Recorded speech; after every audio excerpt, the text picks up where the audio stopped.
So in this lecture series, we're going to be looking at the kinetics of chemical reactions. So the kinetics of chemical reactions are going to be related to something called the reaction rate. Okay, now the reaction rate is the speed at which a chemical reaction occurs. And different types of chemical reactions occur at different rates. Some are extremely fast, like in the case of explosions and things of that sort, while others are very, very slow, such as rusting or the formation of certain rock formations that we see in nature. So basically, your reaction rate is going to be looking at the speed of your chemical reaction, and the study of the speed of your chemical reaction is known as chemical kinetics. So that's what we're going to be covering in these lectures. So far, we've really just been focusing on our starting reactants and products. We've been looking at percent yields, theoretical yields, things of that sort, and we really haven't considered what's happening at the molecular level in a specific chemical reaction. So we're just saying, hey, we have these two reactants, they're coming together to give us these two products. Now, the reality of most reactions is that the process by which products are produced is a little bit more complicated. And so each reaction that we're actually looking at occurs in a series of steps, and this is known as the reaction mechanism. And by taking data from a specific reaction and analyzing the rates associated with that reaction, we can make some assumptions about a plausible mechanism for that specific reaction type. So reaction mechanisms and the basically writing of reaction mechanisms is something we'll look at a little bit later in this lecture series. But just understand that when we're talking about chemical reactions, that what we have written in terms of our balanced equation is not necessarily the species that are present during the reaction process. Intermediates and things of that sort can occur. So we're going to go ahead and look at some factors that affect the rates of reactions. So there are 4 factors that are going to affect the rate of your chemical reactions. The first one being the physical states of reactants. Okay, so now basically what you need to think about is that in order for reactions to occur, molecules need to interact with one another. So they need to bump into each other as they're moving about randomly in a container. So basically what we see is that the more interactions or the more collisions that occur, usually the more rapid our reaction is going to be. So there's going to be 2 ways to look at a specific physical state of your reactants. We're going to look at them with respect to if they're homogeneous, okay, or if they're heterogeneous reactions. Okay, so homogeneous reactions or homogeneous reactions, in this situation, all of your reactants are in the same state. So like liquid, liquid, gas, gas, that would be an example of homogeneous reactions. Okay, in the case of heterogeneous reactions, the reactants are in different states. So solid, liquid, solid, gas, things of that sort. So something to consider is that in the case of heterogeneous reactions, when you have a solid that's interacting with a liquid or with a gas, that reaction is going to be limited by the surface area of the solid.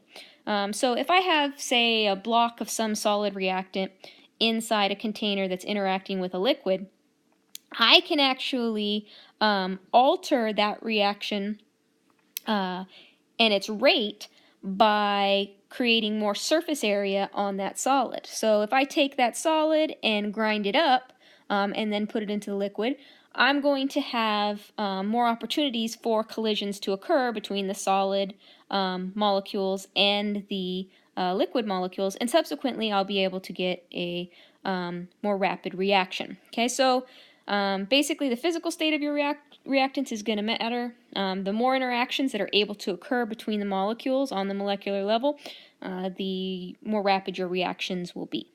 Now the next consideration, so consideration number 2 for factors that affect the rates of reaction, are the reactant concentrations. So typically if you increase the concentration of your reactant, you're going to have more reactants, you're going to have more collisions. If you have more collisions, you're going to increase the rate of your reaction. Okay, so higher concentrations are going to give you higher rates of reactions. Okay, so the next thing to consider is the reaction temperature. Okay, so typically when you increase your temperature, you increase your reaction rate. If you think about it with respect to kinetic molecular theory, if you increase the temperature, you're subsequently increasing your kinetic energy. If you increase your kinetic energy, the particles are moving around more. More movement equals more collisions, and more collisions lead to a more rapid reaction.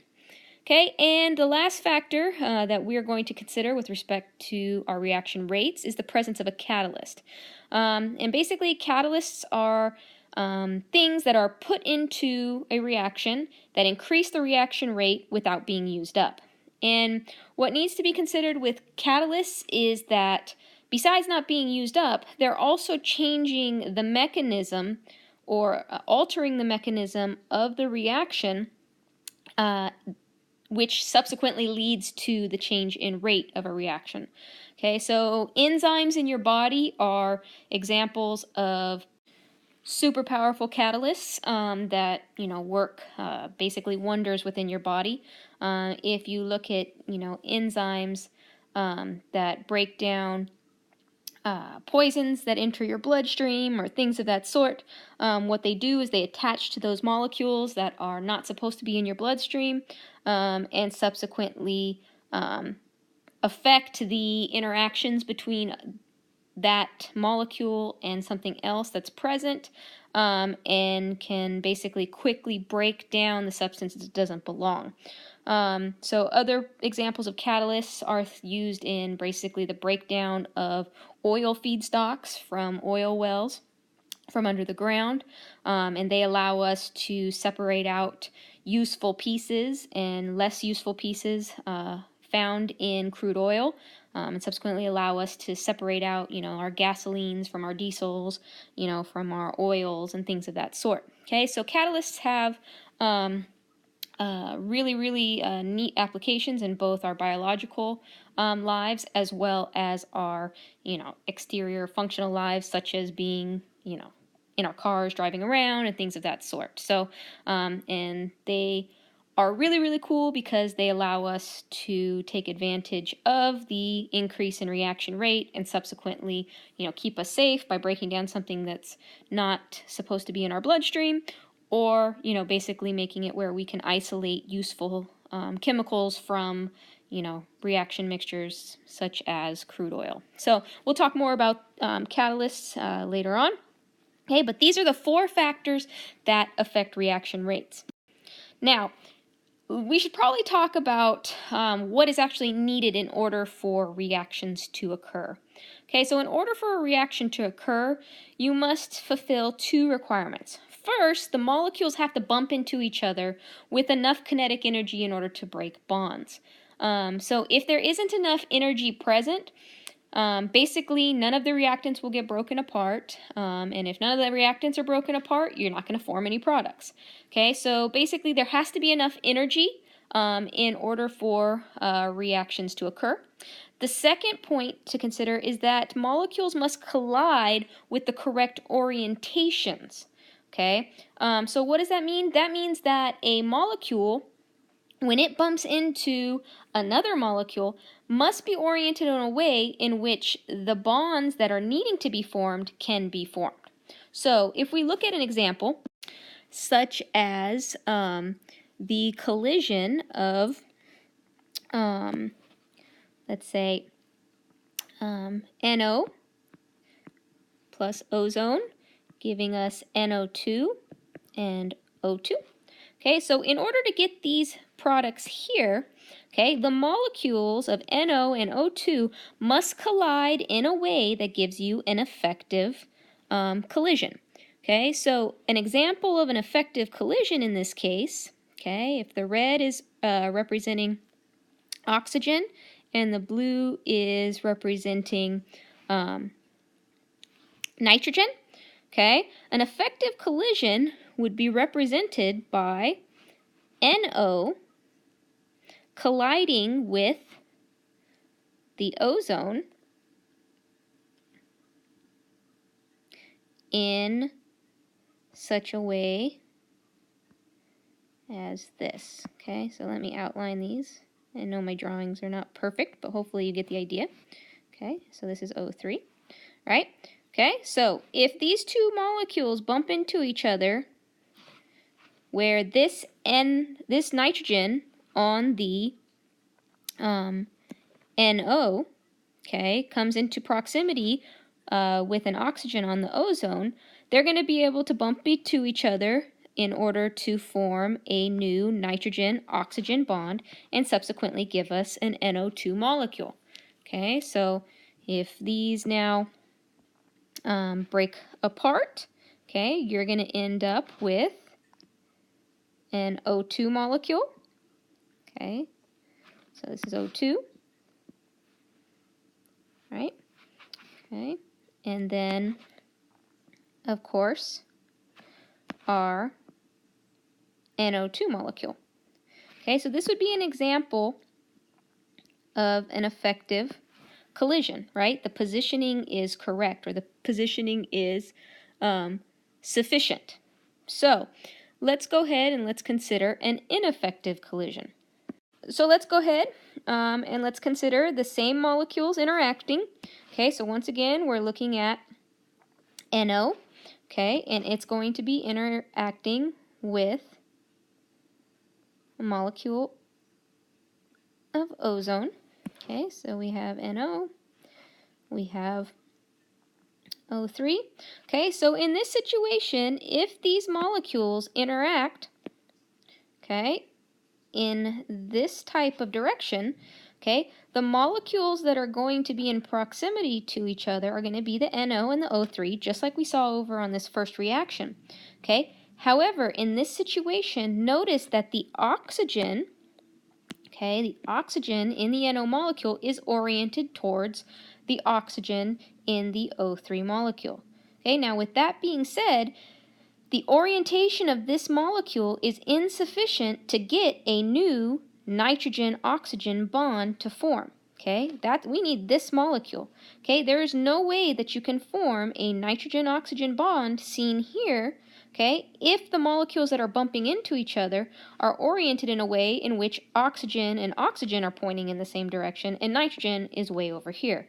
Okay, so in this case, we have an ineffective collision because the orientation is wrong.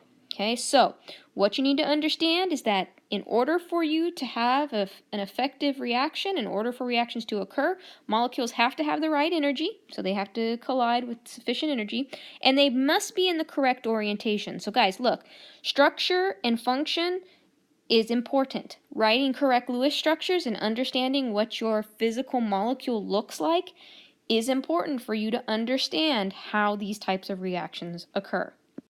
Now let's go ahead and let's look at some reaction rates. So the average reaction rate is the speed of a chemical reaction associated with the change in concentration of a specific substance per unit of time. So when we're looking at average reactant rates, our units for our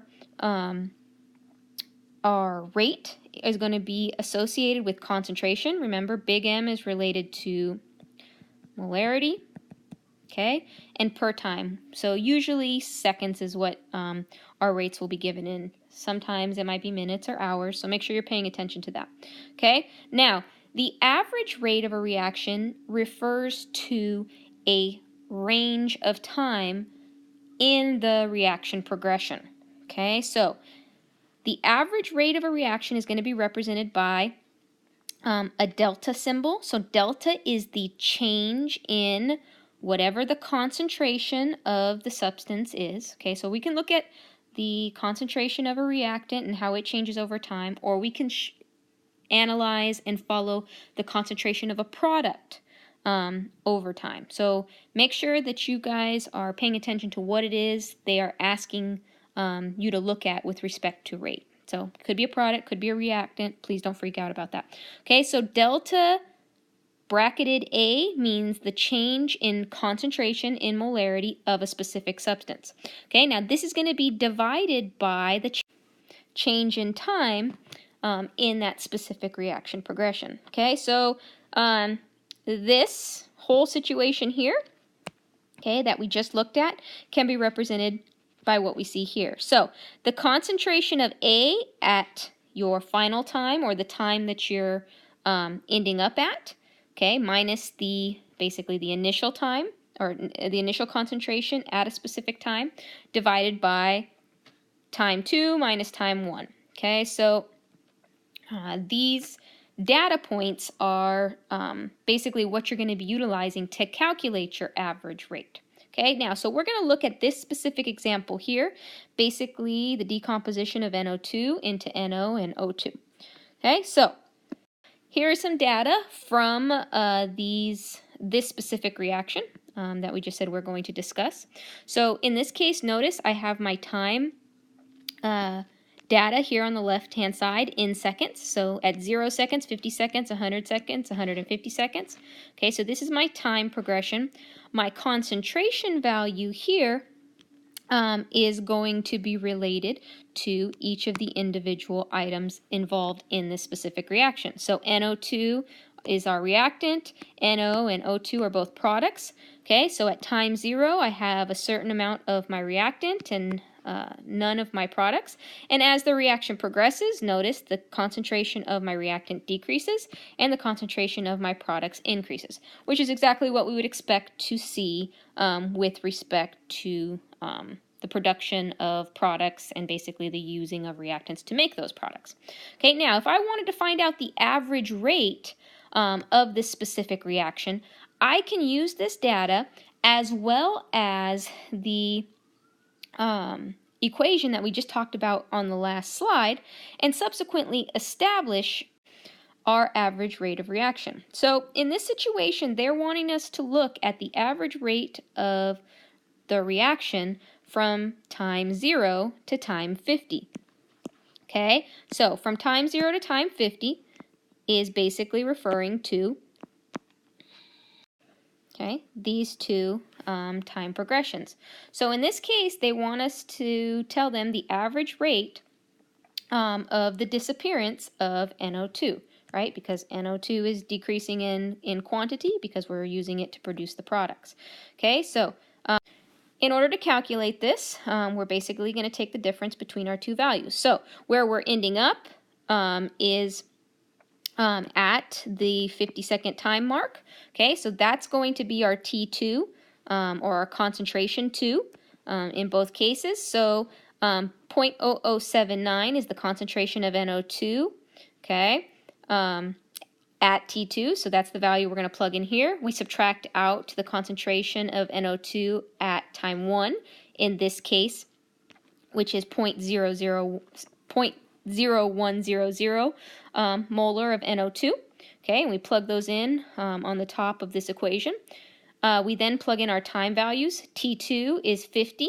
Okay, and we're going to subtract out our time 1, okay, which in this case is 0 seconds. We go ahead and do the math, and we end up with this value here. So negative 4.2 times 10 to the negative 5. Okay, now notice moles per liter. Okay, moles per liters times second. This could also be big M over S. Okay, either of those unit evaluations work. Now I want you to notice that we have a negative sign here for our rate. Okay, now by convention we do not use negative rate values. It's kind of bizarre. We don't think of time with respect to negative values. So we deal with basically positive reaction rates. That's how you will see them expressed in chemistry.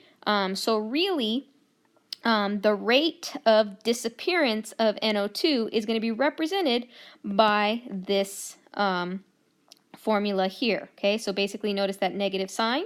Okay, so that negative sign is going to end up canceling out the negative that we see from this calculation. So really the rate of this reaction is actually going to be positive 4.2 times 10 to the negative 5 molar per second. Okay, so please understand that if we were talking about NO or O2 and their appearance, this negative sign would be unnecessary. because in that situation we're actually producing product, so it's increasing. So we wouldn't get an inherent negative sign from the mathematical operations that are performed. Okay, so the rate of the appearance of NO wouldn't need this negative sign adjustment. So just kind of be aware of that, and we'll have plenty of practice with that in our homework. Now, something I want you guys to understand is that as a reaction progresses, the rate of your reaction is also going to change. Okay, so the rate of your reaction is not going to be constant. It's actually going to change with time. Now, the question is, why is that the case? Okay, well, if you think about it, your reactants, as they come together to form your product, you end up basically with less and less reactant to produce said products. Now, with less reactants, you have less collisions. Less collisions mean less reaction. Okay, less reaction means obviously a slower reaction. Okay, so in this case, if we look at our timestamps here, notice we're increasing in terms of our ranges. So the average rate of the disappearance of NO2 in this case from 0 to 50 seconds is 4.2 times 10 to the negative 5. From 50 to 100 seconds, it's now 2.8 times 10 to the negative 5. Okay, and if you continue to look, the rate of the reaction is decreasing. And this is directly related to the concentration of your product, or excuse me, the concentration of your reactants. Okay, and that was one of your 4 determining factors for the rate of your reaction. So it would make sense that as you basically use up reactant, the reaction rate is going to change. So now that we've talked about the average rate, okay, I want to take a minute here to basically differentiate between your average rate and something that's known as your instantaneous rate. Okay, so as we discussed, the average rate is the rate of your reaction over a specific period of time. So that can be from 0 to 100 seconds, 50 to 200 seconds, 25 to 35 seconds in a reaction. Basically, the average rate is the rate of that reaction over a specific time period. Instantaneous rate, on the other hand, is the rate of a reaction at a specific point, at a specific time in the reaction progression. Okay, and basically we can establish our instantaneous rate through graphical analysis. Okay, now instantaneous rate is going to equal the slope of your line that is tangent to a specific point on the curve. So basically instantaneous rate is related to your rise over your run. Okay, and we're going to look at this graphically and hopefully it will make a little bit more sense. So if we take a second here, I want you to take a look. Okay, notice we've picked a specific point in time in this reaction rate. So this point right here, we've drawn a line tangent to that point using a nice straight edge ruler, okay? And then we have basically completed that triangle, okay, and subsequently established our rise and our run, okay? Now, in order to establish the instantaneous rate associated with this point on the line, we take our rise divided by our run. So in this case, our rise is equal to 0.0026, okay? And our run is equal to 110 seconds. We divide those two together, and our instantaneous rate at that specific point is 2.36 times 10 to the negative 5 meters per second, okay? And we can do this in various different places, okay? But basically, remember, it's your rise over your run, okay? From that line, from the triangle created from that line, tangent to that curve. Okay, so basically instantaneous rate is the rate at a specific point in time in that chemical reaction, while average rate is the rate over a period of time. So from 10 seconds to 200 seconds, what have you. So the last thing we're going to look at in this lesson is the effect that stoichiometry has on basically the way we look at the reaction rates of specific components of a reaction. So if we look at NO, okay, and NO2, the relationship here is 2 to 2 or 1 to 1 in terms of mole ratio. Okay, so the production of NO is occurring at the same rate as the breakdown or decomposition of NO2. Okay, the stoichiometry supports that. Now, O2 is also a product that's being produced, and in this case, O2 right, is going to be produced at half the rate that NO2 is consumed. Okay, another way to look at this is that the rate of NO2 consumption is twice that of O2 production, right? We have 2-to-1 ratio here. Okay, so in order for us to basically relate our reaction rates, our average reaction rates, okay, we need to look at the stoichiometry associated with the specific reactions. So let's go ahead and let's take a step back and let's first look at the one-to-one relationship. Okay, so we know that the average rate of a reaction is going to be related to the change in concentration of whatever substance we're looking at divided by the change in time, right? Okay, so we've already done those calculations. We've already looked at how that works. Now, okay, we know that we're going to have a negative sign in front of the average rate, okay, formula here for the decomposition of NO2 because NO2's concentration is decreasing over time, so any changes we have here are going to have a negative value, so we need to make an adjustment for that value. Okay, now the rate of the breakdown of NO2 is going to be equal to the rate of breakdown of NO, and we know that because the mole ratio is 1-to-1. Okay, now if we think about this with respect to how NO or NO2 are related to the production of O2, we have to consider the stoichiometry once again. So if we look at the relationship between, say, NO and O2, the relationship is 2-to-1, okay? Or we could look at this as being 1 to 1/2, right? Okay, so basically the production of O2 is occurring at half the rate of the production of NO, okay? So in order for these rates to match up, okay, I would need to double the rate of the production of O2 to match the rate of production of NO or NO2 respectively, okay? So this is a little bit weird, and we have a way that allows us to simplify this thought process. So let's go ahead and let's look at that so we don't have to mess with the difficult aspects. Okay, so generally speaking, we can utilize this analysis, okay, and this relationship here in order to figure out the relationship between the rates of our reactants and our products, okay? So if we have a balanced equation, okay, we're being asked to look at the stoichiometry associated with this. Notice that the lowercase a, b, c, and d is going to represent the coefficients for your specific reaction. Okay, the uppercase a, b, c, and d actually represent the the average rates, okay, of each of the reactants or products as you see here. Okay, so in order to see how the rates of our products and our reactants relate, all we need to do is plug in the appropriate values. Okay, so for NO2, okay, notice the rate of the reaction for NO2 is going to be related to delta concentration of NO2 divided by delta T, right? Okay, we know how to calculate the average rate. Now, what we're going to plug in down here, okay, in this A spot, is going to be the coefficient that's in front of the NO2. In this case, that's 2.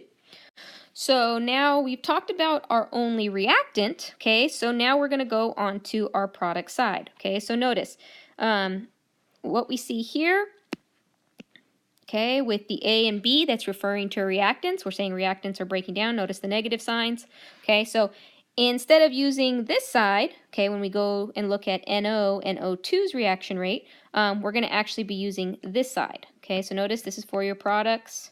Okay, this side is for your reactants. Okay, so just a quick point out. Okay, so in this case, when we're looking at the rate associated with the production of NO, same concept that we just utilized for the first part, okay, we're going to utilize for the product side as well.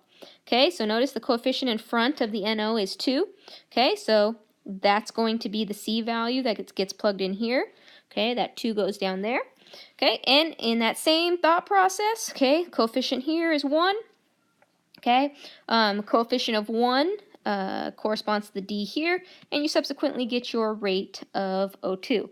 Now, notice, this looks very different than what we saw in the previous slide, where we had a 2 up here for our rate of O2 production. Now, in order to have gotten that, obviously we got rid of these fractions. So basically what we did is we multiplied all of these through by 2. Okay, so if I do that, these cancel. If I do that, this cancels, right? Okay, and I end up with basically what we saw on the previous slide. So this is a nice little easy setup that allows us to easily get our reaction rate comparisons to various products and reactants with respect to stoichiometry. Okay, so in this question here, it says, how is the rate at which ozone disappears related to the rate at which oxygen appears in this specific reaction? Okay, so in this case, we're going to be utilizing this idea as well as our understanding of how to write average reaction rates for specific components of a reaction. Okay, so in this case, we're looking at a reactant and a product. Okay, so basically this is what we're going to be utilizing. Our coefficients are going to go in the A and C spot respectively. Notice the reactant has a negative sign and the product side does not, okay, which makes sense with respect to how our concentration changes over time and our overall convention of using positive reaction rate values. Okay, so in this case, notice I've plugged in my coefficient of 2 that's found in front of that O3 molecule. Okay, and I've plugged in my coefficient of 3, which is in front of the O2 molecule on my product side. And this now gives us a fractional relationship between the two rates. Now, if I wanted to basically express how ozone is directly related to oxygen appearance, and I didn't want to deal with the fractions, obviously I would just get rid of the fraction that exists and basically do a mathematical manipulation. Okay, so in order to get rid of the fraction here, right, I'm going to multiply both sides by 2. Okay, so negative. Okay, so the rate, remember this is the rate of the disappearance, right, of ozone is going to be equal to 2/3 the rate of the appearance of O2. Okay, so basically just make sure that you're paying attention to the fact that you're dealing potentially with reactants and products. Make sure that they have the appropriate signs and make sure that you're plugging in the appropriate coefficients. All right, so now they've given us some more information here about the same reaction that we saw in the last slide. So it says, if the rate at which oxygen appears is 6.0 times 10 to the negative 5 molarity per second at a particular instant, at what rate is ozone disappearing at this same time? Okay, so we want to know the rate of disappearance, okay, of ozone. So remember on this last slide, we calculated the disappearance of ozone, okay, with respect to the appearance of oxygen to be as follows. Right? Okay, so we know these values. Now, the rate of oxygen appearance at a specific point, okay, is represented by the numerical value we have here. It's also represented by, okay, the average rate equation that we have already learned how to write. Okay, so this variable right here is equal to 6.0 times 10 to the negative 5th. Okay, all right, so what we're going to do is we're going to take this numerical value, right, and plug it into this variable. So really what this ends up being is 2/3 times 6.0 times 10 to the negative 5th molarity per second. Okay, now this is all equal to the rate of disappearance of our ozone. Okay, so the rate of disappearance of ozone is represented by this relationship between the change in concentration of ozone and the change in time, and it's equal to our fractional value that we established up here times the rate of appearance of oxygen. Okay, now you just carry out this math like you would any other mathematical operation. So 2/3 times 6.0 times 10 to the negative 5th. Okay, and this is going to give us, let's see, 4.0 times 10 to the negative 5th molarity per second. Okay, so the rate of disappearance of ozone, okay, is going to be 2/3 the rate of appearance of oxygen at a specific point in time. Okay, so these relationships are basically going to be established by stoichiometry. Okay, now guys, I need you to understand that when I give you a rate of appearance or rate of disappearance, I'm referring to both the relationship between change in concentration and change in time. Okay, these two components are your average rate. Your average rate is going to be related to the numerical value you have here. Notice, molarity per second. Molarity refers to your concentration, per second refers to your change in time. Okay, so please be comfortable with using these two as an individual variable when you're given the actual rate.